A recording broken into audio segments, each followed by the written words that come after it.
et mise en forme des données qualité en Bretagne, quels outils à disposition, donc organisé par l'Association des techniciens de bassin versant breton. Et merci aussi aux intervenants d'avoir répondu présent. Donc, si tu veux, Gaëlle, je te laisse commencer. Donc, Gaëlle Dorso de l'Agence de l'eau qui va commencer. Et je vous souhaite un bon webinaire. Merci Charlotte. Alors, Gaël Dorso, donc je suis l'administrateur des données de la surveillance à l'Agence de l'eau Loire-Bretagne, hein. Donc j'ai en charge la base de données, la banque de bassin sur les données qualité. Donc sur cette présentation, alors juste un mot d'introduction, nous avons choisi de suivre un cheminement logique qui est celui de la chaîne de publication des données en partant donc de la bancarisation des données jusqu'à à leur diffusion dans Nayad, dans Hubo, et puis ensuite on verra un exemple de valorisation de ces données à travers des écrans web. Et donc voilà, donc l'enjeu de cette chaîne de publication, hein, c'est vraiment pour nous tous d'en assurer la qualité. Alors le contexte, hein, le contexte, donc je vais faire diffuser, pardon, voilà, je ne sais pas si ça marche, oui, c'est bon. Le contexte, c'est le système d'information sur l'eau. Finalement, nous sommes tous les maillons d'une grande chaîne qui est le système d'information sur l'eau.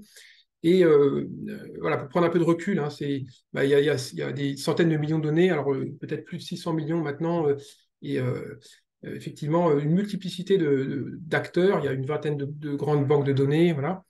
Et finalement, l'enjeu, sur ce système d'information, c'est qu'on a une multiplicité d'acteurs, mais quand même, il y a une volonté de centraliser, euh, une relative centralisation de la gouvernance et de l'infrastructure technique qu'il y a derrière ce système d'information. Ce qui était une gageure, puisque, voilà, comme vous le savez, en France, les politiques de l'eau sont quand même largement décentralisées. Donc, on a cet outil à disposition. Et les grands enjeux, hein, sur ce système d'information, de manière générale, hein, c'est qu'il faut fiabiliser donc, la qualité des données. Bien sûr, il y a un enjeu de mise à disposition au grand public. Et puis, eh bien, il y a aussi également un énorme enjeu sur l'exploitation des données, puisque ce qui intéresse les acteurs et ce qui intéresse le grand public aussi, hein, finalement, c'est pas tant de savoir combien de données il y a dans la base, mais c'est, par exemple, répondre à des questions concrètes. Est-ce que la qualité de l'eau s'améliore ou pas? Donc ça implique d'avoir de bons outils à disposition, mais aussi d'être en capacité d'exploiter intelligemment les données et d'en maîtriser la sémantique.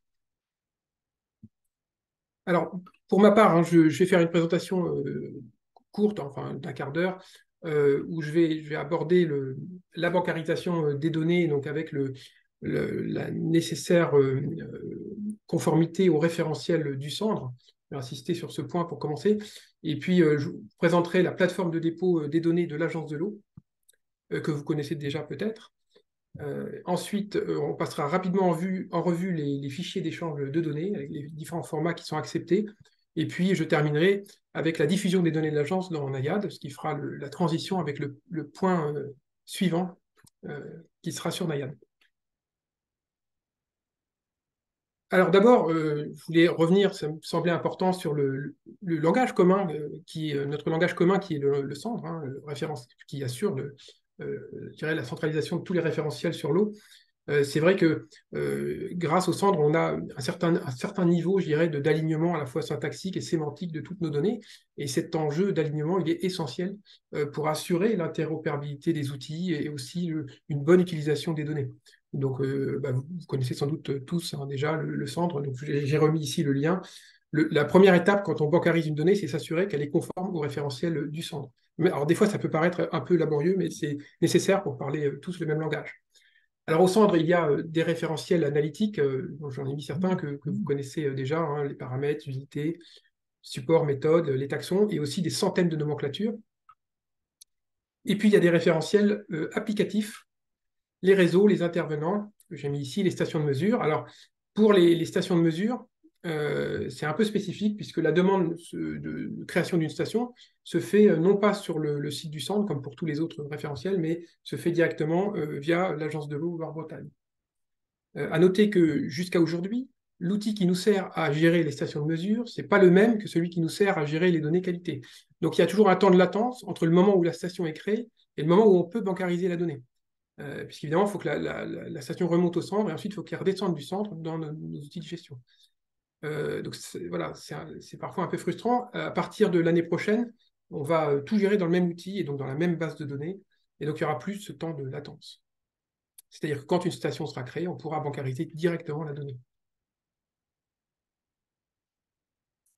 Voilà, donc j'ai remis ici l'adresse du MDM, le Master Data Management du Sandre, qui permet de modifier des référentiels, à savoir donc qu'il faut créer son propre compte utilisateur.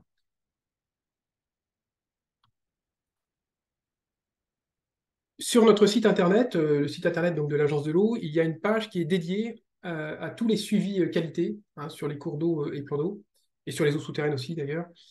Sur cette page, on y trouve les prescriptions techniques qui sont à respecter, en particulier si on veut que les données servent à l'évaluation de l'état écologique, l'état chimique, dans le cadre de la planification. Il faut respecter voilà, certaines prescriptions, par exemple sur les supports, les fractions, les unités de mesure. Voilà. Donc de manière générale, c'est un enjeu aussi de respecter ces prescriptions pour assurer une certaine homogénéité du jeu de données. Même si, bon, voilà, il peut y avoir, pour un même paramètre, des unités de mesure différentes dans la base de données, on sait que ça existe. On essaie, en tout cas, pour les suivis, par exemple, de l'agence de l'eau, d'avoir toujours une seule et même unité pour un paramètre. Il y a également donc, des cahiers des charges type pour le cas où vous auriez recours à des prestations pour les prélèvements. Et le programme de surveillance de l'agence de l'eau qui indique où on va faire nos suivis et quand. Et l'idée étant de venir compléter nos suivis, en tout cas de ne pas faire des suivis en doublon. Donc voilà.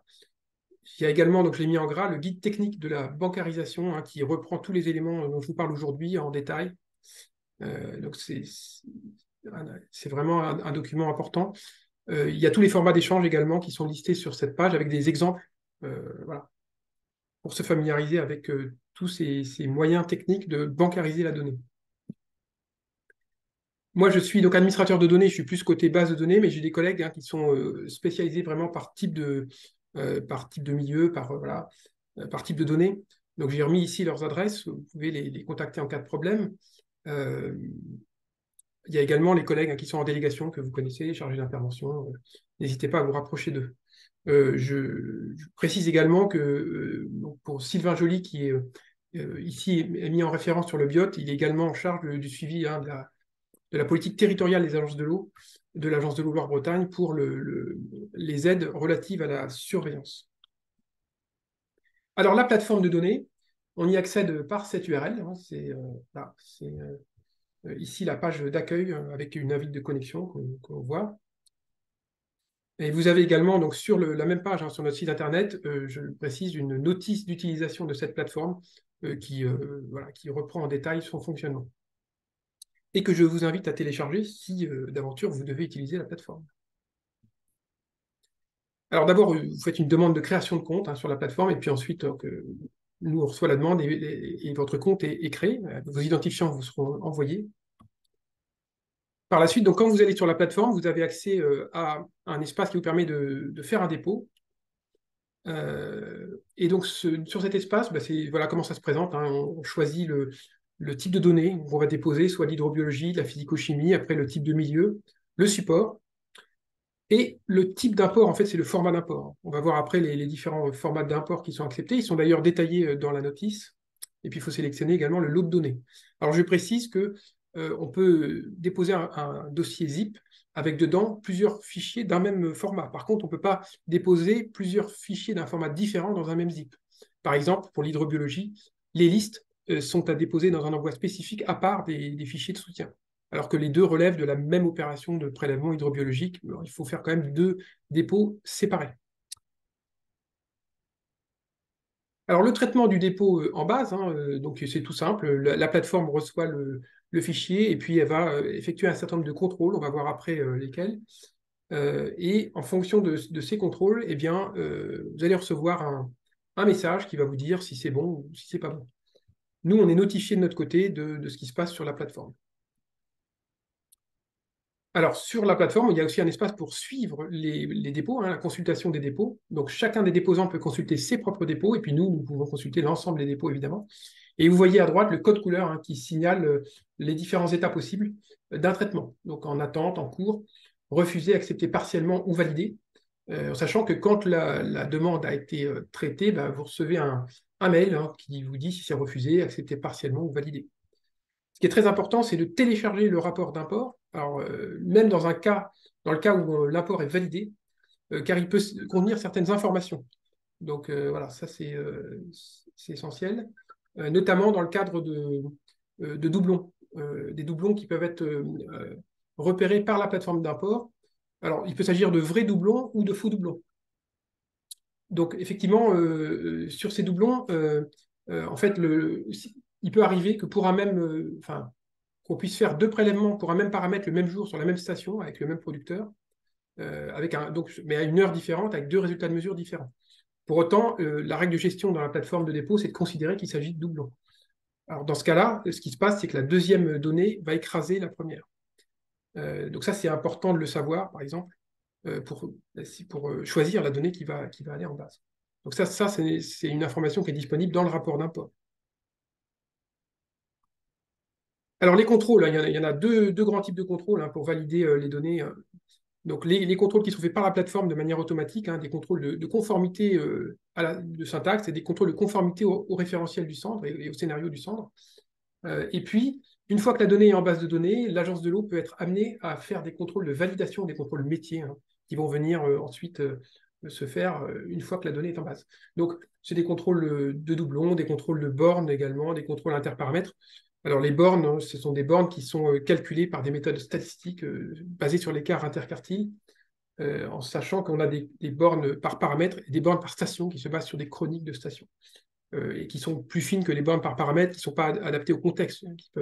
Contexte qui peut varier en fonction de la taille du cours d'eau, évidemment. Les bornes d'impossibilité maximum, par exemple, ont moins de pertinence selon le type du cours d'eau duquel il s'agit. Donc en fait, ces bornes, elles donnent lieu, une fois elles donnent lieu à des messages d'erreur, ou d'avertissement ou d'information en fonction de l'erreur qu'il a rencontrée. Et elles ont ensuite un impact sur l'attribution de la qualification et du statut qui va être attribué à la donnée. Alors je ne rentre pas dans le détail, mais bon, c'est par là qu'on affine la qualification des données. J'ai remis ici donc les coordonnées du bureau d'études coordinateur qui assure l'assistance technique sur la plateforme de dépôt avec le numéro de téléphone. Et on en vient aux fichiers d'échange. Donc les fichiers d'échange pour la physico-chimie. Le fichier qui est privilégié, c'est le format XML Kesu. Alors Kesu 2 ou 3, donc c'est vrai que là on a repéré depuis quelques semaines qu'il y avait un problème avec le Kesu 3 parce qu'on n'arrive pas à prendre en compte l'heure des prélèvements. Donc pour l'instant, on privilégie le Kesu 2 et à partir du mois de janvier, le correctif sera appliqué. On pourra prendre aussi du 3. L'idée, c'est que votre laboratoire vous envoie de l'ELI Labo que vous pouvez ensuite convertir en Kesu. Alors évidemment, vous n'avez pas forcément, la plupart d'entre vous n'ont pas d'outils qui permettent de convertir en Kesu. Donc à ce moment-là, on peut admettre quand même de l'EDI Labo, c'est toujours mieux que rien. Voilà. En sachant que sur ce fichier, il y a une balise pour la qualification et pour le statut. L'idée, c'est que chaque producteur, chaque maître d'ouvrage doit valider, qualifier ses données. Donc ça, c'est le principe, on va dire, idéal. Après, on a bien conscience que c'est parfois difficile de pouvoir produire ce type de fichier. Donc, on a mis en place des formats simplifiés en tableur Excel. Donc, on a ici donc, ce qu'on appelle un masque laboratoire qui peut être téléchargé sur notre site Internet. Et ce qu'il faut savoir sur ce masque labo, c'est qu'il n'y a pas de qualification ni de statut qui est présent nativement dans ce format d'échange. Donc, ce sera affiné après avec les contrôles. Donc ce format, il est à prendre uniquement si le Kesu est impossible. Pour l'hydrobiologie, on a donc le même principe, on a des fichiers d'échange standard OFB, donc des fichiers nationaux. Donc pour les listes, c'est en point texte, sauf pour les poissons. Et puis ensuite, on a des fichiers d'échange soutien bio pour les indices et les métriques. Donc tous ces formats sont accessibles alors à la fois depuis notre site, mais également sur le site de l'OFB. Les résultats hydrobiologiques donc, sont qualifiés en correct par l'agence au niveau de validation 1 s'il n'y a pas d'anomalie dans les contrôles. Tout comme pour la physico-chimie, pour l'hydrobiologie, nous avons également un masque de saisie simplifié au format Excel, puisque c'est pareil, c'est parfois compliqué de remplir les fichiers nationaux. Donc, On parle d'un masque, on appelle ça le masque-ossure, hein, ou masque de saisie hydrobiologie, téléchargeable également sur notre site internet. À noter qu'un seul masque de saisie est à transmettre à l'agence pour un producteur, une campagne et un réseau de suivi qualité. Et vous avez plusieurs onglets dans ce fichier avec un onglet par compartiment. Donc, par exemple, un onglet pour les macrophylites, pour les détomés, pour les invertébrés, etc. Donc voilà pour les fichiers d'échange. Et j'en termine avec la diffusion des données dans Naiad. Alors, à l'Agence de l'eau, donc nous avons Loire-Bretagne, nous avons le fonctionnement suivant, qui est pas, alors c'est pas le même fonctionnement pour toutes les agences, puisque toutes les agences ne disposent pas d'un service web. Mais donc, en gros, donc pour l'hydrobiologie, on fait une alimentation une fois par an en mode annule et remplace, donc qui a lieu en général au mois de novembre, novembre, décembre, c'est à la fin de l'année. Donc là, pour cette année, ça a été fait il y a quelques jours hein, pour l'Agence de l'eau Loire-Bretagne. Et pour la physico-chimie, donc c'était le même principe d'alimentation jusqu'à l'année dernière. Et depuis cet été, on est passé sur un mode d'alimentation par flux différentiel, donc qui se fait en principe tous les 15 jours. Alors, à savoir qu'il y a eu, ça a fonctionné pendant quelques mois, et puis depuis le 19 septembre, hein, c'est en anomalie, il y a une anomalie d'accès pour le BRGM, donc sur notre flux XML, donc qui est en cours de résolution. Cette anomalie a donné lieu également à la disparition de certains jeux de données dans Naiad. Donc, il se peut actuellement qu'il y ait quelques problèmes dans Naiad sur les données Loire-Bretagne, donc c'est en cours de résolution. Alors, si vous souhaitez accéder directement à notre service web, sur lequel vous pouvez récupérer les données, donc, mais uniquement de l'agence de l'eau Loire-Bretagne, enfin du bassin Loire-Bretagne plus exactement, puisqu'il y a les données agence, mais également toutes les autres données hein, qu'on récupère, eh bien, c'est le point d'accès, c'est celui que j'ai mis là. À savoir qu'il faut communiquer au préalable l'adresse IP de la machine qui invoque le service web pour qu'on puisse l'autoriser dans notre système. Voilà donc le point d'accès.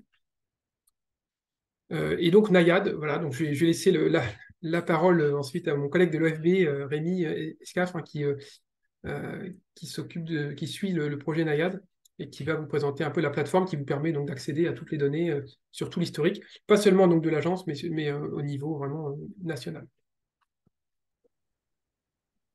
Et donc Ok. pour les questions, oui, juste je précise hein, pour les questions, ce sera après nos interventions. On fait les 4 interventions à la suite et il y aura les questions après. Voilà. Donc j'arrête le partage. Vous pouvez quand même, si vous le souhaitez, au moment des interventions, rédiger votre question dans la bulle de discussion. Ok, ben merci Gaël. J'en profite pour me présenter. Donc, Rémi Ascaf, je fais partie de la direction de surveillance et évaluation de données à l'OFB. Et donc, je suis en charge notamment de la banque Naiad qu'on va présenter aujourd'hui. L'idée aujourd'hui, c'est de faire un petit point. Voilà, je ne sais pas si tout le monde connaît Naiad. J'imagine que pour certains, oui. Après, vous n'êtes pas forcément des utilisateurs fréquents. Enfin, voilà, je pense que le public peut être assez varié. Donc, on fera un point sur le périmètre de Naiad. Qu'est-ce que c'est? Qu'est-ce que ça contient? Un point sur les fonctionnalités. Ensuite, on fera un dernier point sur les actualités, surtout concernant les données. Euh,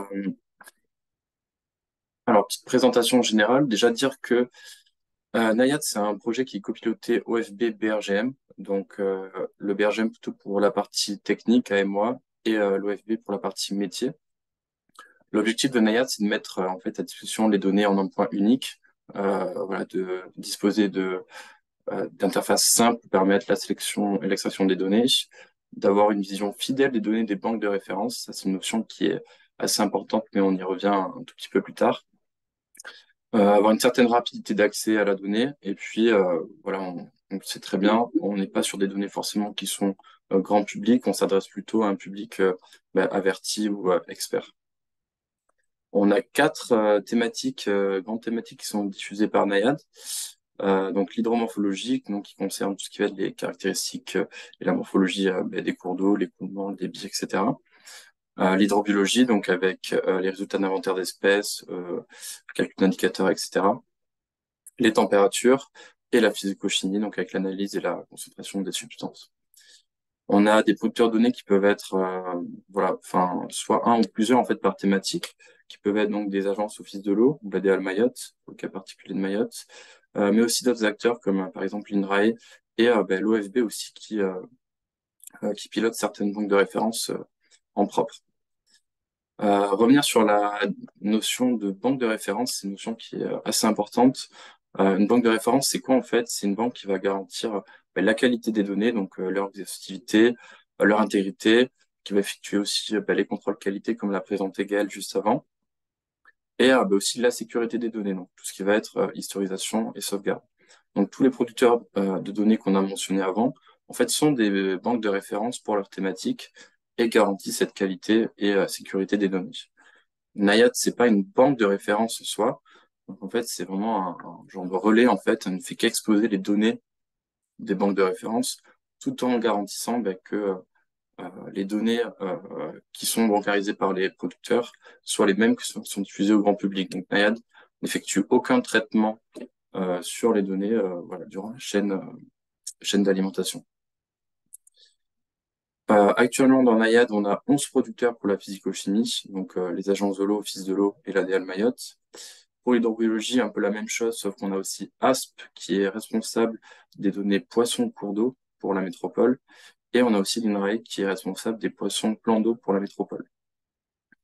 Pour les températures, on a 2 producteurs, donc le Réseau national de température, RNT, qui est piloté aussi par l'OFB, et l'Office de l'eau de la Réunion, qui est pour l'instant notre seul producteur, enfin notre seule banque de données pour les températures en Outre-mer.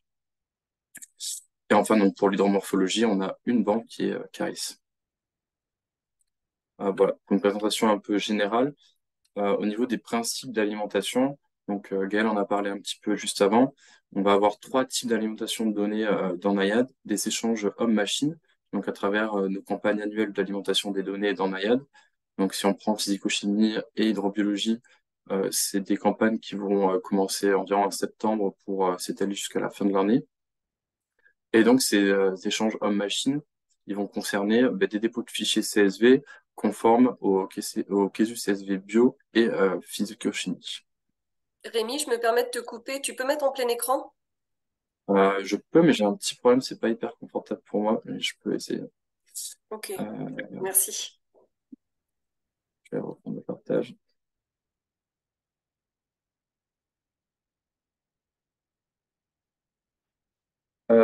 Donc, des échanges homme-machine, on a aussi des échanges en web service, donc en XML et seulement pour la physico-chimie. Donc, pour l'instant, on n'a que 3 banques qui sont concernées par ces échanges. Donc, la dernière, c'est Loire-Bretagne, comme l'a dit Gaël, depuis la rentrée environ. Et on a aussi l'agence de l'eau RMC et Seine-Normandie.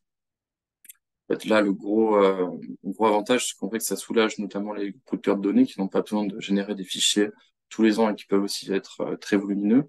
Et pour vous, utilisateurs, ça vous permet d'avoir des données plus fraîches plus souvent. Puisqu'en fait, c'est directement Nayad qui vient interroger le web service de l'agence pour savoir si des données ont été mises à jour ou des données ont été ajoutées. Et donc, on va récupérer ces données en différentiel. On a aussi de la copie de base en trimestriel. Bon, j'insiste pas trop là-dessus, mais en tout cas pour nos banques qui sont opérées directement à l'OFB, voilà, on a des facilités qui font qu'on peut directement copier en fait nos les bases producteurs vers Nayad. Donc voilà, petit schéma récapitulatif, voilà, qui montre bien que selon les thématiques, on a un ou plusieurs producteurs. On peut avoir aussi un ou plusieurs modes d'alimentation, voilà, notamment pour les données de température, pour la physico-chimie, on a du dépôt de fichiers, du web service. Et enfin, bon, l'hydrobiologie, où on est pour l'instant que sur du dépôt de fichiers CSV. Voilà, on voit aussi UBO sur ce schéma, donc je ne vais pas trop non plus approfondir le sujet, puisque ça vous sera présenté juste après. Mais donc, UBO vient interroger aussi la base Nayad pour diffuser les données sous son autre format, sous format d'API.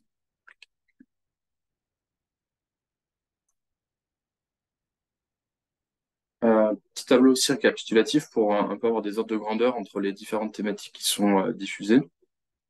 Donc en physico-chimie, on va avoir des données qui vont dater de 1960 jusqu'à 2023. On a quasiment 220 millions d'analyses. Alors pour ceux qui exploitent les données, hein, c'est des volumétries qui sont assez importantes. Hein. C'est pas des jeux de données qui se manipulent vraiment facilement, on peut dire. En hydrobiologie, on a des données qui vont de 71 à 2022, un peu moins de 10 millions d'enregistrements. Pour les températures, donc c'est notre deuxième thématique qui représente la plus de volumétrie on est à 42 millions d'enregistrements. Et enfin, pour l'hydromorphologie, on va de 2008 à 2022 et on a voilà, un peu plus de 62 000 enregistrements. Je vous ai mis aussi un lien qui renvoie vers le portail Naiad. Ce détail, vous l'avez aussi directement sur le site, en fait, avec un tableau récapitulatif par banque de référence, donc par thématique et par producteur, en fait, où vous avez en fait l'information de quand date le dernier chargement et de quand à quand s'étalent les données et combien j'en ai.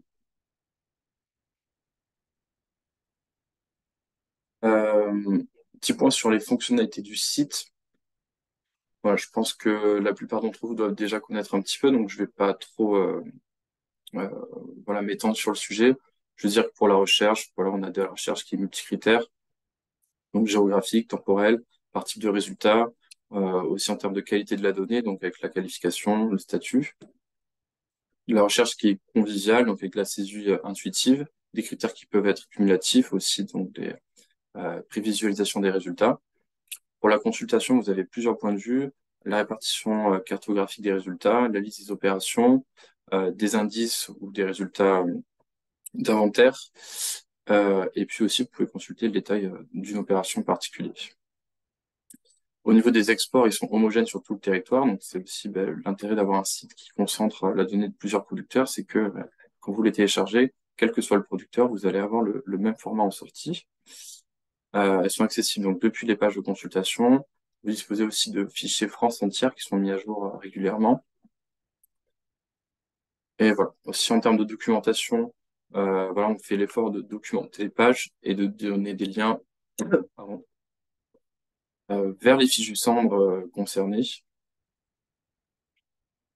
Moi, je pense que vous connaissez un petit peu. Actualités qui vont vous intéresser un peu plus aussi. Donc je vais vous parler seulement des actualités qui vont concerner plutôt les données. Les premiers types d'actualités, ça va être des ajouts de champs dans le format d'échange. Notamment, donc, en vert, on va avoir tout ce qui impacte l'hydrobiologie. Et en rouge, ce qui concerne la physico-chimie. L'ajout d'un champ commentaire pour les opérations hydrobio. À savoir que c'est un champ qui n'existe pas actuellement, qui existe en physico-chimie, mais pas en hydrobiologie. Ouais, voilà, c'est un champ qui permettrait notamment de justifier, par exemple, des prélèvements qui n'ont pas été faits. Il y aura aussi l'ajout de 4 nouveaux champs dans le CESU physico-chimie pour permettre l'alimentation des données physico-chimie sur support biote et en particulier sur support poisson, en fait, dans Naiad. Donc, voilà, le format actuel ne permet pas la bancarisation de ces données par manque d'informations, en fait. Et donc, voilà, ces 4 nouveaux champs nous permettront de diffuser ces données. Et actuellement, ça concerne environ 85 000 analyses, un chiffre qui voilà, devrait aussi augmenter au fur et à mesure des années. En termes de mise à jour de champs existants, ici, donc, ça va plutôt être des problématiques internes et qui vous impactent indirectement. Ça va être pour permettre la bonne codification en fait, des enregistrements et ne pas avoir en fait, de doublons en base de données. C'est-à-dire, sans entrer trop dans le détail, que parfois les spécifications du Sambre ne permettent pas de différencier deux enregistrements. Et donc là, l'idée, ça va être de mettre à jour certains champs, notamment les codes list FunFlor, pour pouvoir différencier deux inventaires entre eux. Donc ça va impacter les invertébrés, les diatomées plans d'eau et les diatomées cours d'eau. Dernières actus sur les données, des nouvelles données, notamment les données issues du contrôle sanitaire d'eau potable. Donc, si vous connaissez, c'est le site d'information CISO, donc, qui est piloté par la Direction générale de la santé et qui concerne en fait les données d'analyse en fait, au premier niveau de la chaîne de traitement de l'eau potable, donc au niveau du captage, les analyses physico-chimiques qui sont effectuées au niveau de ces captages. Donc ça, c'est en cours de travaux. On espère peut-être pouvoir alimenter ces données fin 2023, mais au moins peut-être début 2024. Et ce qui est intéressant, c'est que c'est en fait vraiment un très gros jeu de données avec plus un historique. Alors j'ai mis potentiellement plus de 35 millions d'analyses parce que voilà, avec des difficultés en fait comment dire, à faire comment dire, à faire la bascule entre le format CISO et le format Naiad. Donc Je pense pas qu'on arrivera à diffuser toutes ces données d'un coup, mais on arrivera à en diffuser de plus en plus au fur et à mesure. Notamment, un des enjeux, c'est d'arriver à faire communiquer un code CISO avec un code SAML, puisqu'il n'existe pour le moment pas vraiment voilà, de tableau de comparaison entre ces stations-là. On a discuté un petit peu, mais donc on diffuse les données en continu pour la physico-chimie pour 3 agences, donc RMC, AESN et AELB. Et une dernière actu, donc le floutage des données sensibles en hydrobio. D'ici la fin de l'année, donc enfin, une petite partie des données hydrobio vont être floutées dans Naiad, donc vous n'aurez pas accès à ces résultats lors des recherches. Pour info, ça concerne une dizaine de taxons, c'est vraiment, on va dire, assez marginal et ça représente, voilà, je crois, 1000 ou 2000 enregistrements. Mais ça me permet de vous passer l'information puisque, évidemment, que ces données sont disponibles pour nos partenaires. Donc, si vous avez besoin, déjà, si vous voulez l'ensemble des jeux de données, nous, on est aussi à votre disposition pour vous envoyer voilà, les données qui manquent dans Naiad. Voilà, c'est tout pour cette présentation. Et donc, je vais laisser la main à Benoît et Antonio pour vous parler de Hugo.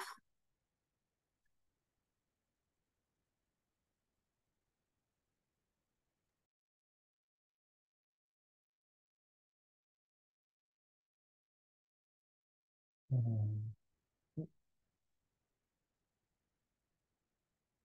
du coup, est-ce que mon écran est partagé correctement? Enfin, Oui, c'est ouais, bon. c'est bon. Vous voyez bien le diaporama? Oui, on le voit, on le voit. Ok. Euh, donc, je vais vous faire une présentation générale de Hubo. Donc, je suis avec Anthony Andrade de l'OFB. Moi, je suis Benoît Lardot, je suis chef de projet au BRGM. Et donc, nous, de notre côté au BRGM, on est en charge de la mise en œuvre de Hubo. Euh, donc, le principe général du BO, hein, qui est issu d'un programme d'investissement d'avenir il y a maintenant déjà quelques années, sa fonction principale, c'est de nous proposer des API qui permettent d'exposer les données ouvertes sur l'eau et de les rendre le plus accessible possible pour favoriser derrière les réutilisations euh, pour développer des applications, des services, toute utilisation pertinente à partir de ces données ouvertes. Donc c'est un dispositif moi, qui a déjà quelques années, comme je l'indiquais, qui est un dispositif qu'on pourrait qualifier de vivant, puisqu'au fil du temps, on a eu de nombreux enrichissements, tant sur le périmètre, évidemment, des nouvelles API, des nouvelles données, du référencement de ces API à différents endroits, des évolutions de l'identité visuelle, des évolutions techniques. Et puis, on a toujours, je dirais, des perspectives quant à l'évolution de Beau, toujours des nouvelles API, extension de celles qui existent, de faciliter également l'utilisation du dispositif pour rendre les données plus facilement requêtables, interrogeables. Et puis, toujours des actions un petit peu comme aujourd'hui de communication, d'accompagnement, une volonté de pouvoir également proposer un catalogage des données qui sont exposées, et puis toujours des améliorations techniques au fil de l'eau. Alors, Humo, il y a deux parties. Il y a une partie visible, donc il y a un certain nombre de ressources qui sont en accès libre euh, euh, sur Internet. Donc, il y a le site principal. On pourra en voir un aperçu tout à l'heure. Il y a la newsletter à laquelle on peut s'inscrire sur ce site. Il y a un dépôt GitHub qui permet des partages de code, des échanges, des questions. Euh, il y a un site d'assistance, donc c'est une rubrique sur le site d'assistance du BRGM. Là aussi, on va retrouver une FAQ, un formulaire de contact. Et puis, les API sont également référencées sur api.gouv. On va retrouver différentes informations sur les API, leurs évolutions, les opérations qu'elles proposent.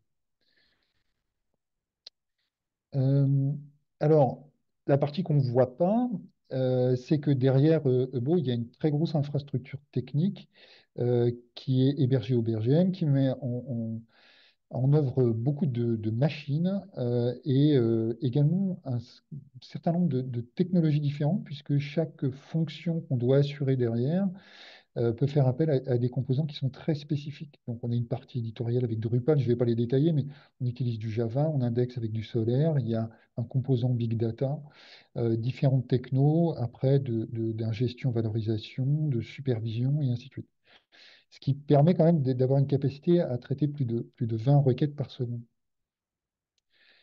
Alors concrètement, avec tout ça, qu'est-ce qu'on fait? Ben, on expose sous forme d'API des données qui sont issues de banques nationales, des données en rapport avec l'eau. Donc, on a évoqué Nayad juste avant. Donc, Eubo expose des données qui viennent de Nayad en termes de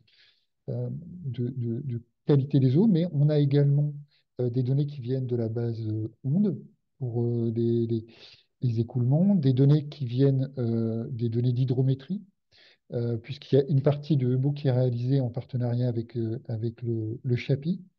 Donc, on a des données temps réel, quasi temps réel, et des observations élaborées, des informations sur les températures des cours d'eau, des informations qui viennent de ASP également, et des données sur la qualité des eaux potables qui nous sont transmises par le ministère de la Santé.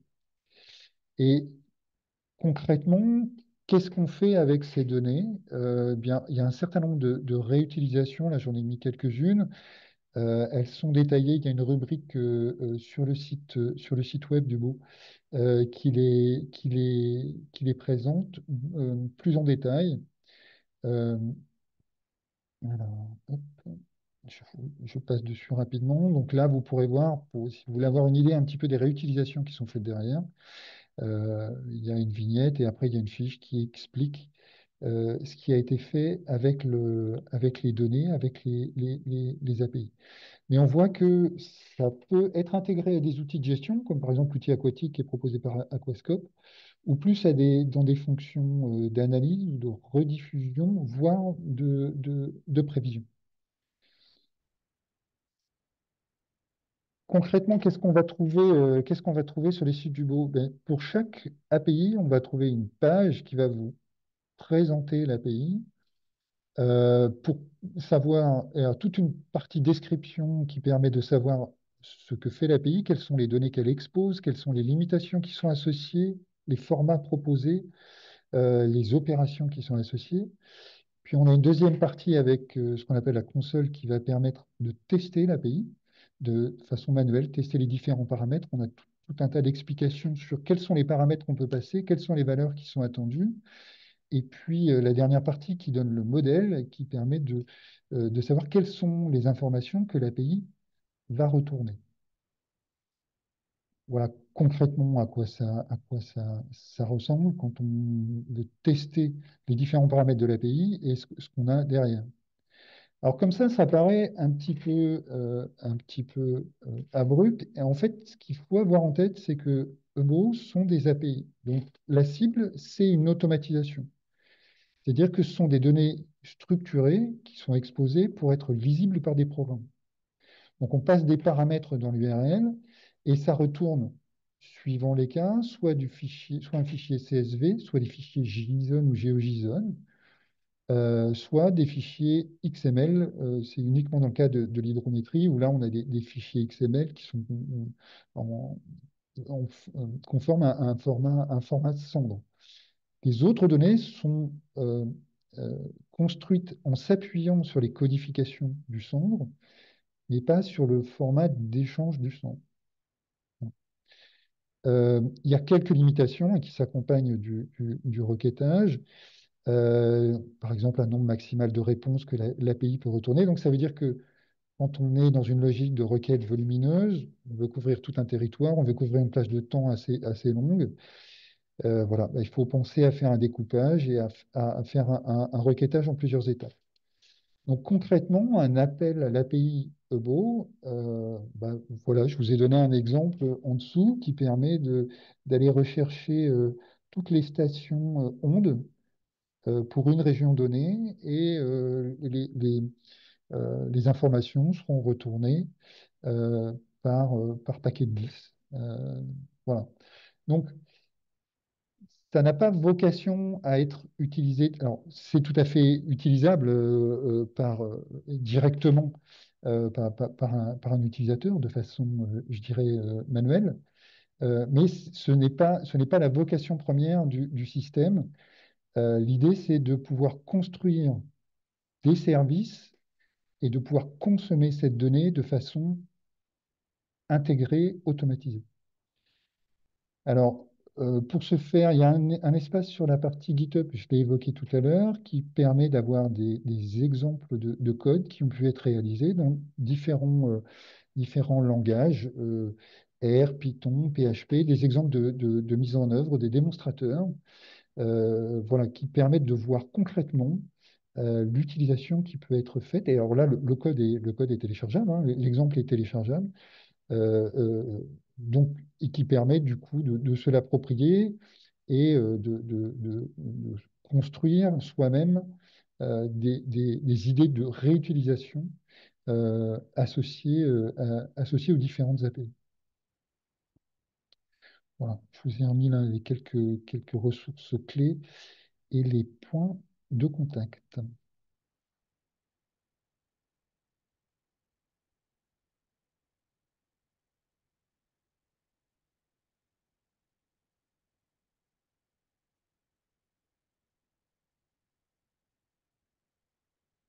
Du coup, derrière, je crois qu'on a un exemple de mise en application de l'utilisation des API.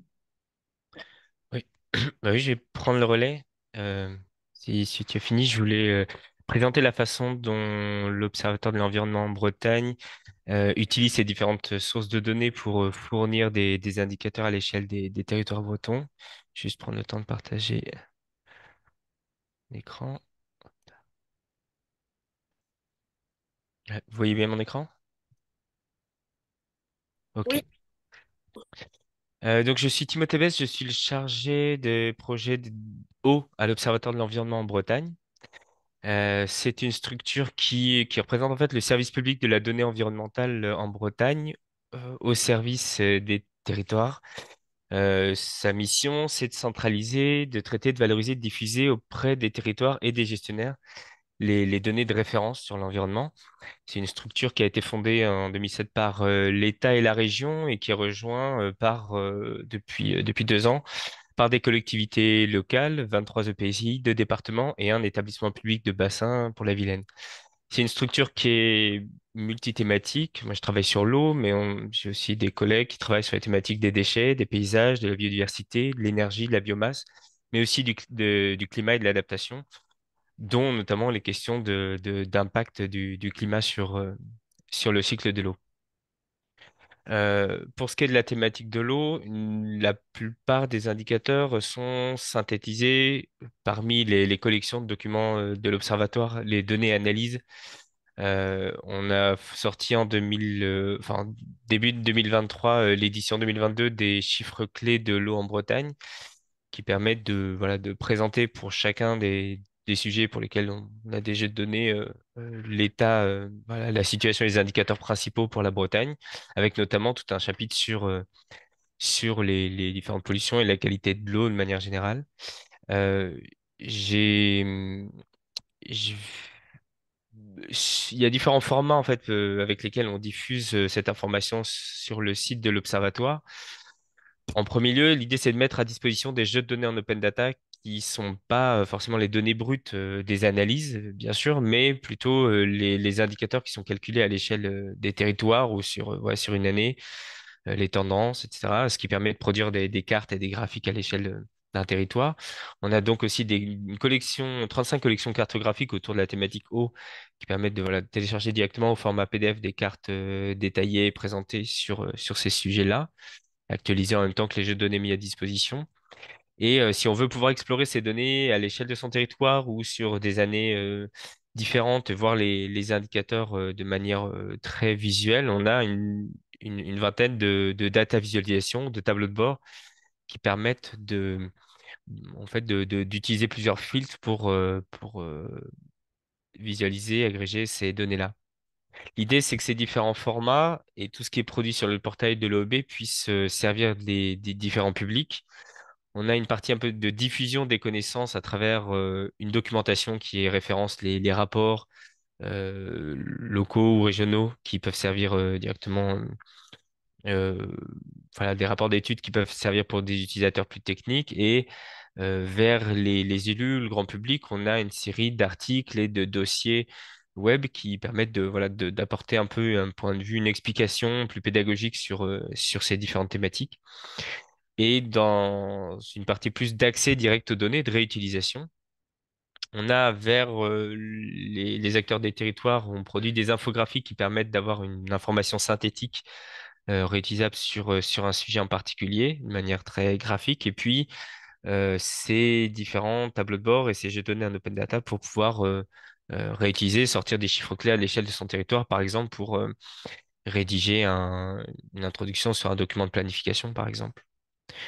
Pour vous détailler un peu la façon dont on procède, nous, pour actualiser les données à partir des services qui vous ont été présentés jusque-là, pour les données qualité des cours d'eau, on a d'abord des données qui nous sont fournies directement par la DREAL Bretagne.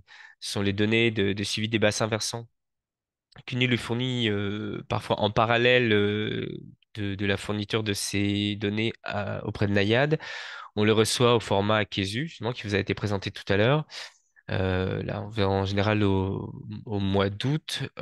Ensuite, jusqu'à maintenant, tant que la base de données Osure n'était pas directement branchée à Nayad, on récupérait également les données auprès de l'agence de l'eau, auprès de Gaël Dorso, pour pouvoir compléter avec les réseaux agences qui pouvaient exister sur le territoire breton.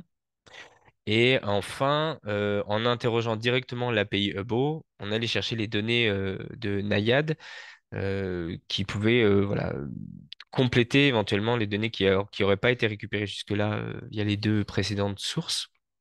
Et sachant que voilà, l'automatisation en fait des processus d'interrogation de ces outils-là permet notamment via Hubbo de pouvoir actualiser les données euh, voilà, plus fréquemment ou plus facilement que par des téléchargements massifs. Euh, et l'idée, c'est qu'à partir de cet ensemble de données brutes, on le rattache au référentiel des stations sur le territoire, pas seulement de la Bretagne, mais des bassins versants bretons. Donc, on a aussi la Sélune et la Vilaine en entier, par exemple, en allant récupérer cette liste de stations via l'API du service Cendre. Donc, on sélectionne parmi toutes les données qu'on récupère celles qui correspondent au périmètre qui nous intéresse, des sages bretons. Et ensuite, on sélectionne bah, les supports qui nous intéressent et on doit faire, puisqu'on a plusieurs sources là aussi, on doit également faire un travail de dédoublonnage des résultats et on bancarise ces données de travail de manière structurée sur une base de données Postgre. Euh, L'idée, c'est qu'à partir de cette banque d'analyse de la qualité de l'eau, en fonction des paramètres qui sont utilisés, on va fournir des indicateurs sur les matières azotées, matières phosphorées, sur l'eutrophisation et puis tous les descripteurs de la présence, de la concentration en pesticides. Donc, on fait cette distinction entre les paramètres pesticides en se référençant à un référentiel des substances pesticides qui étaient mis en place pour les analyses faites à l'échelle de la Bretagne. Donc, ça inclut les substances qui ont un code SAND, par exemple, mais aussi celles qui n'en ont pas systématiquement, et les différents descripteurs qu'on peut avoir pour savoir si leur usage agricole, puis leurs différents paramètres chimiques ou leur statut d'autorisation, par exemple. Donc ça, c'est un référentiel qui est disponible euh, sur le portail des données ouvertes de l'Observatoire, mais il a vocation à être actualisé puisque pour l'instant, il a besoin d'être actualisé au fil justement des autorisations et de l'amélioration des connaissances sur les différentes molécules. Donc ça, c'est un travail qui nous reste à faire. Et en gros, le gros du travail qui est fait sur ces données-là, c'est de les agréger par année pour une station donnée, à faire des indicateurs de concentration moyenne, maximale, minimum, le percentile 90, et puis d'attribuer ça aux classes de qualité SEC-O ou DCE pour une station et une année donnée. Et puis ensuite, on agrège ces données à l'échelle de plusieurs référentiels géographiques qui soient administratifs, les communes, les EPCI, les départements, la région, mais aussi hydrographiques à travers les SAGE, les bassins versants. Donc, l'idée, c'est d'avoir des indicateurs un peu de répartition, par exemple, de quelle est la part de stations de- suivies sur un SAGE qui sont pour lesquels il n'y a pas de dépassement des normes eau potable pour les pesticides ou pour les nitrates et les phosphores, pour le phosphore, par exemple.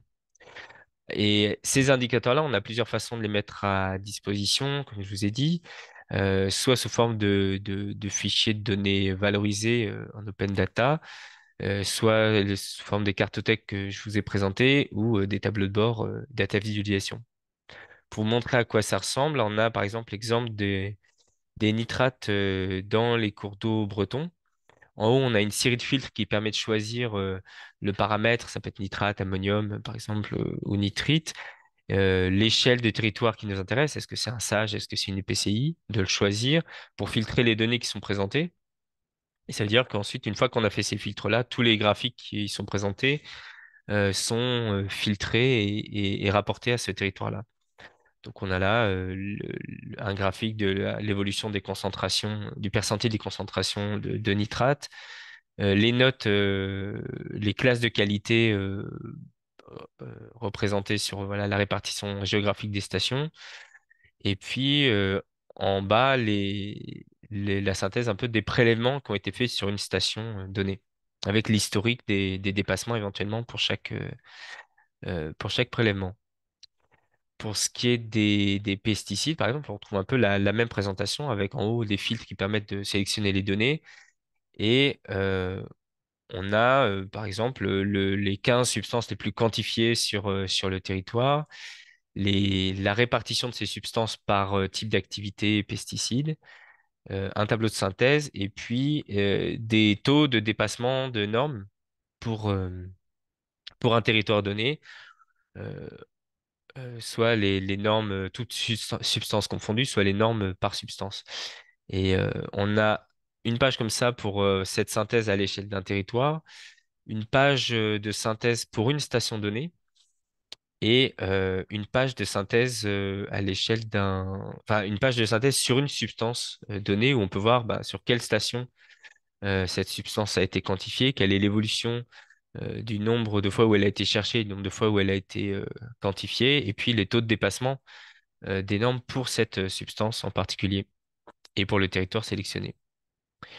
Et enfin, une autre mise à disposition des données, ce sont les jeux de données open data. On a une plateforme data.bretagneenvironnement.fr qui permet d'aller accéder aux données sous forme tabulaire et toujours avec des liens fixes, c'est-à-dire qu'on peut pointer vers euh, un fichier, un tableau de ces données-là qui sont renseignées en fonction des différents territoires. Il y a aussi une API qui permet de les interroger. Donc là encore, c'est pas pour aller chercher les données brutes, mais bien les données valorisées. Et voilà, notamment pour les nitrates, on a un tableau qui permet de retrouver pour chaque station le nombre de prélèvements, la classe de qualité, et puis voilà, les concentrations moyennes, maximales, etc. Et puis enfin, on a aussi l'Observatoire local de l'environnement qui a été ouvert l'année dernière et qui permet de montrer des portraits de territoire sur plusieurs thématiques. Donc, c'est des informations très simplifiées, c'est les indicateurs principaux sur une thématique. Et l'idée, c'est d'avoir une entrée par EPCI, par exemple, ou par département pour l'instant. Et on a ce qu'on appelle un portrait de territoire sur la qualité physico-chimique des cours d'eau. On a vraiment les chiffres clés, les graphiques principaux. C'est assez équivalent, c'est les mêmes résultats qu'on va trouver sur les tableaux de bord, mais avec une entrée territoire. Et puis l'idée, c'est que ces graphiques-là peuvent être réutilisés et intégrés sur les sites internet euh, des différents territoires.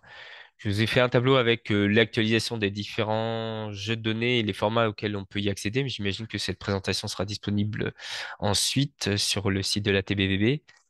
Et j'ai pas redétaillé, mais le même travail est fait avec les données de qualité des eaux souterraines et les données de qualité biologique des cours d'eau, poissons, macrovertébrés, diatomées, et puis la note de qualité biologique globale. Voilà pour ce qui est des formats disponibles sur le site bretagneenvironnement.fr. Et je pense que maintenant, il nous reste vraiment un peu de temps pour des questions sur l'ensemble de ces présentations.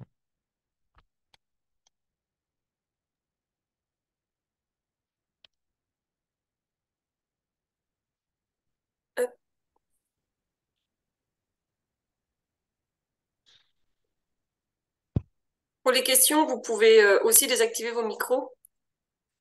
Et je vais regarder s'il y a eu des questions dans la bulle de discussion. Il me semble que vous y avez répondu au fur et à mesure, en tout cas.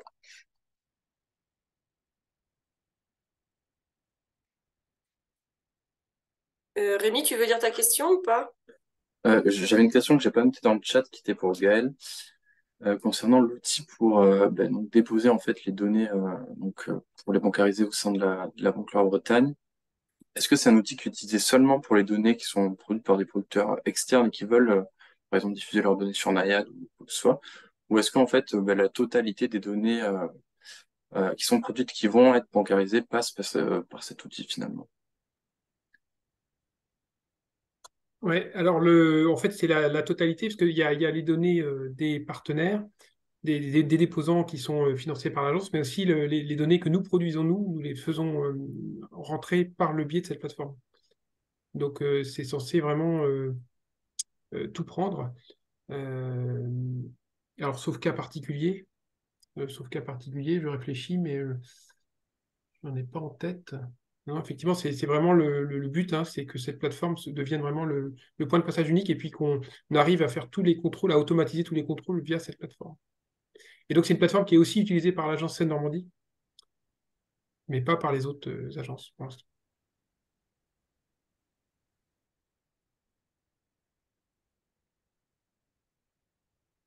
Je ne sais pas si j'ai répondu à ta question, Rémi. Oui, merci. Est-ce qu'il y a d'autres questions? Oui, moi, j'avais une question par rapport à l'actualisation et au délai d'actualisation des données sur Naiad. Donc, vous disiez que qu'il y avait un flux tous les 15 jours, mais qu'est-ce que ça veut dire concrètement? C'est-à-dire si aujourd'hui on consulte Naiad, quelles sont les dernières données auxquelles on peut avoir accès? Est-ce que c'est les données du mois d'octobre ou du mois de juin? Et deuxième question, je suis désolée, mais j'ai pas compris s'il y avait une manipulation à faire pour avoir accès aux dernières données. J'ai pas compris. Merci. Pour la dernière question, non, il n'y a aucune manipulation. En fait, ça dépend de. Donc, on crée donc 11 banques de référence pour la physico-chimie. On a 3 de ces 11 banques qui alimentent en web service. Donc, les données vont être disponibles tous les 15 jours, mais c'est en fonction de comment dire, ce qui va être bancarisé, qualifié par l'agence de l'eau. Donc, ça va pas forcément être les données du mois en cours. Après, Gaël, je pense que tu auras plus d'éléments là-dessus. Euh, et sinon, en termes de données disponibles, donc je peux aussi vous renvoyer donc sur le tableau de données disponibles sur Naiad. Je crois que quelqu'un, Timothée, avait mis le lien dans le chat. Mais donc vous avez bien pour chacune des banques de référence, donc pour chaque thématique, la dernière, la date la plus récente de la donnée, date de la donnée la plus récente disponible. Alors, pour compléter la réponse de Rémi, effectivement, donc c'est une bonne question. En fait, les données, entre le moment où une donnée est acquise sur le terrain, enfin où l'analyse est faite au labo et le moment où elle est bancarisée, il peut se passer en principe 2 mois maximum. Et après, il faut compter 15 jours pour que la donnée soit bancarisée chez nous. Donc, sur les délais contractuels maximum, on est sur 2 mois et demi. Alors, ça peut être moins, ça peut être aussi plus, puisque les labos peuvent aller au-delà du délai contractuel, auquel cas ils auront des pénalités, ce qui arrive, hein. Donc voilà, donc pour répondre à votre question, Là, on est au mois de décembre, c'est les données du mois de septembre, c'est ça, les données du mois de septembre, ils sont, mais pas plus récents, quoi. Donc, il y a toujours ce délai incompressible, on va dire. Il faut... D'accord, mais mois de septembre, c'est déjà super. C'est déjà assez d'actualité. Voilà, au trimestre, quand on est sur les territoires, c'est déjà, voilà, nous, on souhaiterait communiquer tous les trimestres les données de qualité de l'eau sur notre territoire. Je travaille sur un SAGE dans les Côtes d'Armor. Donc, si c'est au trimestre, c'est déjà, voilà, c'est déjà assez que. euh, Enfin, c'est intéressant parce que à une période, c'était beaucoup plus long, la période d'acquisition des données, donc ça devenait moins intéressant pour communiquer. Merci. Ouais, l'acquisition, effectivement. Alors, l'acquisition, c'était toujours le même rythme, mais c'était la diffusion dans Nayad, qui était effectivement une fois par an, au mois de septembre, octobre, pour la physico-chimie. C'est vrai que là, on est passé sur un flux bi-hebdomadaire. Par contre, enfin, bimensuel, pardon. Par contre, effectivement, il faut bien voir que donc il y a une anomalie en cours là sur notre système qui alimente Nayad, notre service web. Et donc, actuellement, si vous allez sur Nayad, vous ne trouverez pas les données du mois de septembre 2023, mais ça a dû s'arrêter. La dernière alimentation, c'était le 19 septembre, justement. Donc, les données qu'on y trouve actuellement, elles doivent aller jusqu'au mois de juin, je pense. Quelque chose comme ça. Donc, mais ça va être réparé. L'objectif, c'est qu'on soit bien sur cette alimentation en continu. Et donc, qui est sur les 3 derniers mois, enfin, qu'on ait en permanence les données les plus récentes au-delà de 3 mois, quoi. C'est Et, et Timothée, pour ta question aussi, donc, quel est le délai en fait entre la mise à disposition des données entre Hugo et Nayad? Pour hydrobiologie, théoriquement, donc le lendemain de l'alimentation ou sur le lendemain en fonction du timing, les données doivent être disponibles sur Hugo, sauf si ces temps de traitement ont changé, mais donc, historiquement, c'est ça. Et pour la physico-chimie, on est sur une fréquence actuellement de 2 fois par mois, donc le 15 et le premier du mois, il me semble. Moi, j'avais une question pour Pauline, justement, sur son utilisation, en fait, des données à l'échelle du SAGE. Quelles sont les sources que vous utilisez? Et je poserai aussi la question, c'est que nous-mêmes, comme on fournit des indicateurs qui sont souvent des indicateurs calculés à l'année, on fait aussi une actualisation annuelle. Et mais effectivement, maintenant que les données sont un peu plus fluides dans leur remontée jusqu'à Nayad et Hubble, il sera envisageable aussi que si des stations ont des données déjà disponibles, qu'elles soient actualisées plus fréquemment. Mais enfin, il faut être attentif à ce moment-là de ne pas calculer des indicateurs annuels sur des données partielles. Mais je me demandais s'il y avait un besoin de ce côté-là qui pouvait exister du côté des territoires, c'est-à-dire récupérer au moins les données qui existent déjà sans attendre que l'ensemble des réseaux aient fourni leurs données. Et sous Alors, quelle forme? nous, j'avoue que du coup, sur le département des Côtes d'Armor, il y a le département qui a mis en place la plateforme aquatique, donc qui est qui a été faite par Aquascope. Donc moi, c'est la plateforme que j'utilise maintenant parce que on a une formation et donc j'utilise cette plateforme-là pour récupérer les données, mais sur lesquelles il y a les données de l'Agence de l'eau. Et ensuite, donc c'est surtout dans le cadre donc, du tableau de bord. Donc tous les ans, on réalise le tableau de bord à l'échelle du SAGE. C'est là qu'on exploite le plus de données qualité. Et on utilise aussi les données, enfin les analyses qui sont faites par l'OEB justement sur les pesticides, qui sont des données que je trouve assez complexes à analyser. Et donc là, c'est vraiment à l'échelle annuelle, nous, sur ce qui concerne par exemple les pesticides, qu'on qu'on utilise enfin, qu'on utilise vos données parce que c'est une échelle de temps qui est pertinente pour le tableau de bord. Je ne sais pas si ça répond à la question. Oui, ça répond tout à fait à la question. S'il y a enfin, je sais pas, peut-être que ça peut être aussi un échange qu'on peut avoir par la suite, mais est-ce que vous avez le sentiment que les formats sont simples à réutiliser justement pour vos données tableau de bord, même sur les aspects pesticides, ou est-ce que finalement il y a des choses qui pourraient simplifier votre réutilisation pour les tableaux de bord du Euh, SAG? Alors, j'avoue que la dernière fois que je les ai traités, c'était il y a 2 ans parce que pour le dernier tableau de bord, en fait, malheureusement, j'ai pas pu utiliser les données parce elles ont été publiées juste après la publication du tableau de bord du sage. Le tableau de Oui. bord était publié en mai et c'était en juin, donc j'ai pas pu les utiliser. Donc, c'était il y a 2 ans. Donc, je vais m'y replonger parce que je suis dedans en ce moment. Et puis, peut-être qu'on pourra rééchanger sur ça, justement, dans le traitement de la donnée. Mais je me souviens que oui, c'était des données qu'on a de mémoire qu'on a pu utiliser facilement. Mais voilà, faut que je regarde parce que je me souviens qu'il y avait certaines données où j'ai dû faire des manipulations directement sur le site internet et reprendre à la main parce que je n'avais pas trouvé comment télécharger un fichier qui reprenait tout. Mais voilà, j'ai plus en tête, je m'y replongerai et on pourra rééchanger dessus. Super. Très bien.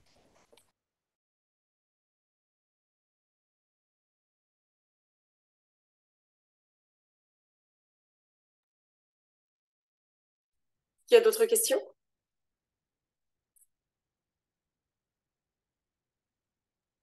Ouais, Timothée, j'avais une autre question dans le chat. Forcément, on est admiratif de tous ces cas de réutilisation des données. Et donc, je me demande forcément quelles seraient les contraintes, à quel point ce serait facile ou non en fait d'étendre ce genre d'outils de valorisation à l'échelle nationale pour que ça profite aussi à d'autres territoires. Théoriquement, sur ces données-là, comme beaucoup de données qu'on utilise qui sont disponibles via Offrance, il faudrait simplement que j'enlève un filtre d'une certaine manière et que je change mes référentiels géographiques pour afficher l'ensemble des sages en France. Mais bon, ça relève pas de nos missions directement. Euh, mais à part une question de volumétrie, voilà, je fais une sous-sélection de ces données-là et puis des calculs qui sont faits par un script, mais il suffirait de déverrouiller un filtre. Mais j'ai pas, enfin là, l'Observatoire de l'environnement en Bretagne n'a pas pour l'instant vocation à faire ce service-là pour d'autres territoires et il répond aussi à la demande des territoires bretons en termes de format, en termes d'indicateurs, de les listes de pesticides par exemple, l'usage des pesticides et c'est un usage qui est notamment défini par la DRAF en fonction des particularités bretonnes. Donc tout serait pas forcément transposable, mais la plupart aussi, bien sûr. Et justement, est-ce qu'il y a déjà eu comment dire, des présentations qui ont été faites à d'autres territoires qui se sont dit intéressés, soit à peut-être reproduire le même genre de choses juste à leur échelle, soit voilà, qui ont fait des demandes peut-être pour être intégrés à ce genre d'outils?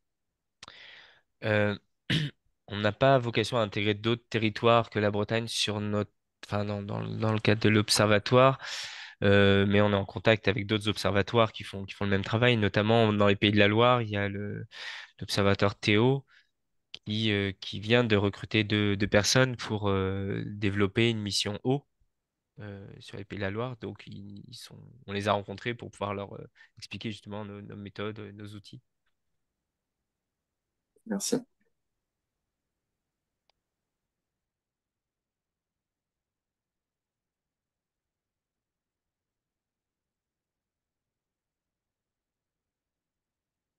D'autres questions? Moi, j'en avais une pour compléter ce qui vient d'être dit à l'attention de Timothée. Est-ce que les technologies qui sont utilisées, notamment pour faire tous ces tableaux de bord, les data viz, sont des technologies open source qui pourraient être du coup réutilisées par d'autres?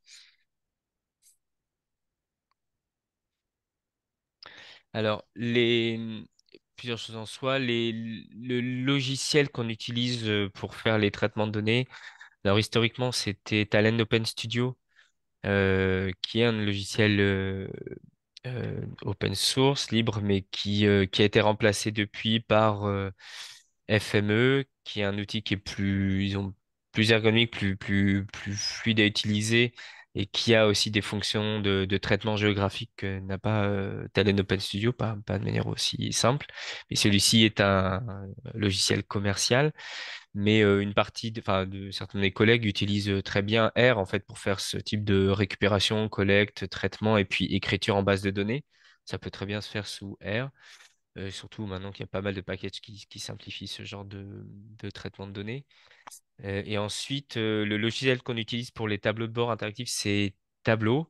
Le logiciel Tableau, on a une licence payante pour utiliser le logiciel sur des postes de travail, mais il y a une version gratuite qui peut être utilisée de manière assez complète.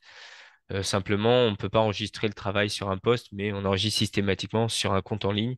Donc, c'est dédié aux données qui elles-mêmes peuvent être des données publiques ou ouvertes, donc sur lesquelles il n'y a pas besoin ouais, de faire une restriction de données. Donc, cet outil peut être utilisé par d'autres acteurs à partir de ces données-là. Et puis, bien sûr, les bases de données Postgre, c'est un logiciel libre aussi. Mais voilà. D'accord, merci.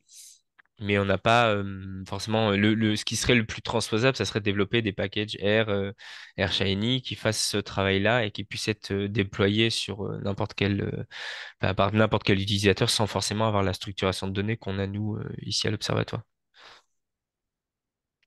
Oui, c'est vrai, hein. Mais par contre, on n'obtiendrait pas forcément la qualité On- esthétique, hein, des graphiques que tu as Non, ou en tout montré cas, là tout à l'heure.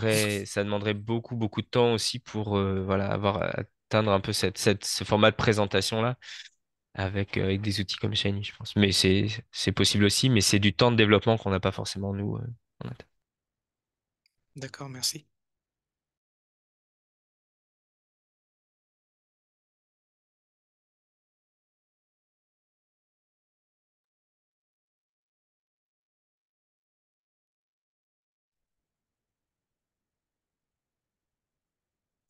Je ne sais pas s'il y a d'autres questions. Sinon, on clôture tout simplement le webinaire. Et de toute façon, vous pouvez passer par moi ou vous avez également les coordonnées des différents intervenants s'il y a d'autres questions pour la suite.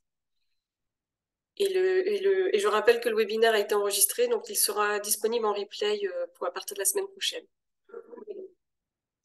Donc merci à tous, merci aussi aux intervenants. Et, et à la prochaine et bon week-end.